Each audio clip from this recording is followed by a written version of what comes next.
আজকে একটা ঘটনা পড়ছি, হাকিম আক্তার সাহেব রহমতুল্লাহ আলাইহি লেখছেন তার কিতাবে। এক হুজুর বলে এক এলাকায় এসে ওয়াজ করত রোজার আগে আগে। তো হে কইছে, এই মিয়ারা, আপনারা সবাই রেডি হন, রমজান আসতেছে। কি আসতেছে? রমজান। সবাই রোজা রাখবেন। তো এলাকার মানুষ এতটাই যে মূর্খ, জাহেল, এরা বুঝে না রোজা জিনিসটা কি।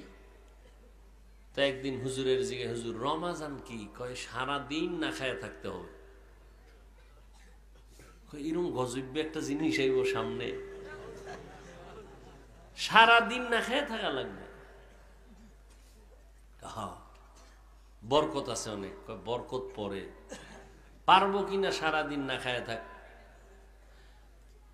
হুজুর বুঝাইতেছেন অনেক সওয়াবের কাজ। তো কিছুদিন বয়ান টান করে আরো 2 দিন থাইকা রোজার আগে আগে বাড়ি যাইতেছেন। তো এলাকাবাসী কয়, হুজুর রমজানটা যে আইব, এটা কেমনে আইব? কয়টা পশ্চিম দিক থেকে আসবে। কোন দিক থেকে? তার মানে কি চাঁদ উঠবে পশ্চিম দিক থেকে। কত কবে আইবে রমজানটা? কই যে শাবান চলে 29 বা 30 তারিখ। তাই কহ,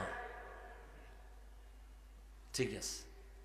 হুজুরে গেছি গা, হুজুরের থেকে যাই না রাখছে পশ্চিম দিক থেকে রমজান আইব। আর কি এই শাবানের 30 বা 29 সবাই লাডি লুডি লয়ে রেডি। রমজানের এই এলাকায় ঢুকতে দেব না, কঠিন এক যুদ্ধ হবে। তো 29-30 তারিখ সবাই লাঠি সোটা নিয়ে রেডি, পশ্চিম দিকে আগাইতেছে, অন্ধকার হয়ে আসতেছে।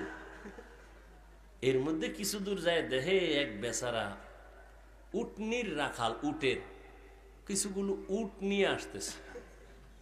কই মনে হয় যে রমজান আইতেছে, আয়ো আয়ো। কাছাকাছি আইয়ে কয়, ভাই তোমার নাম কি? কয় আমার নাম রমজান আলী। তোমার কথা কইছে, হুজুরে তোমার কথা বলছে। আর দেরি নেই, গণভিডা জীবন যাক, না খাওয়াইনি তুমি আইলে আমরা না খাই থাকতে হবে সারা দিন। না এই গজব এলাকায় ঢুকতে যাওয়া যাবে না, পিডে বেউস বানাইলেছে। হুজুরে রমজানের পরে আসছে এলাকায়, আবার মাঝে মাঝে আসে মানুষকে দাওয়াত দিতে। কি হালাত আপনাদের এলাকাবাসী? যে রমজানের কথা বলছিলাম, কয় আলহামদুলিল্লাহ হুজুর আপনার দোয়ায়, আর এলাকায় ঢুকতে দেই নাই। কঠিন ভাবে সাইজ করছে। ওর যদি খোদায় কবুল করে, ওর হায়াতের আম এলাকায় ঢুকবে না এই রমজান। হাকিমুল উম্মাহ হাকিম আখতার রহমতুল্লাহ আলাই তিনি বলেন যে মানুষ বুঝার ভুলে ভালো জিনিসটাকে খারাপ দিকে নিয়ে যায়। রমজান কত বরকতের।